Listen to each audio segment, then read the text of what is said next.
John Boyne, bonjour. Bonjour. Merci beaucoup d'avoir accepté l'invitation de la Fringale Culturelle. C'est un plaisir de vous rencontrer pour la première fois durant votre séjour à Paris. Votre actualité, c'est un roman, Le secret de Tristan Sadler, disponible aux éditions L'Archipel. Dans quel état d'esprit êtes-vous aujourd'hui pour proposer ce roman au public français?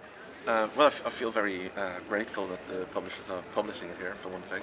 Um, it's, a, it's a novel that means a lot to me. I think it's probably my favourite of my own books. I've always wanted to bring it to as wide an audience as possible. Pourquoi ce livre est un de vos préférés? Um, Early novels of mine tended to not have a very personal element to them.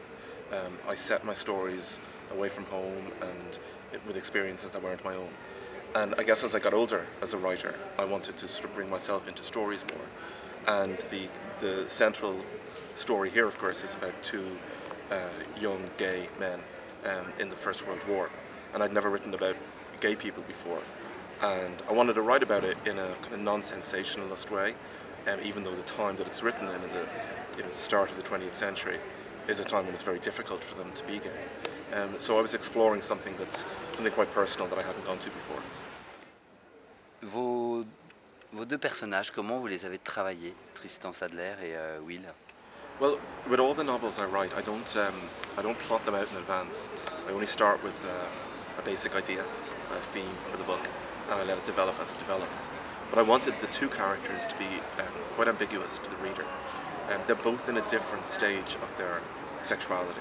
Tristan has realised for a long time, since he was a teenager, of who he really is, whereas Will hasn't been faced with this before, and it's something of a shock to him. And their conflict arises out of the fact that they simply aren't in the same emotional place at that time. So I started there really and just let them develop as they developed, but I wanted the reader to come away from the book uncertain whether there were any heroes or villains in the story, because I think in real life most people are capable of good and bad, and so are the characters in this story.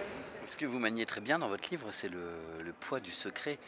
Um, well, I knew from the opening chapter that Tristan, as an old man, felt great shame and remorse for something he'd done, and I knew what that was. And I didn't want to give it away to the reader too early. I wanted it to be the big kind of surprise at the end of the story. And so, I generally just kind of lay clues for the reader as it develops, so that they recognise that this guy, particularly when he's speaking with such shame about his past, that there's more to this than just the relationship that happened. There's some particular moment that he wishes he could take back in his life. I just waited until the end for that revelation to appear in the story, and that when it does, I hoped that it would take Marion, to whom he's telling it, by surprise.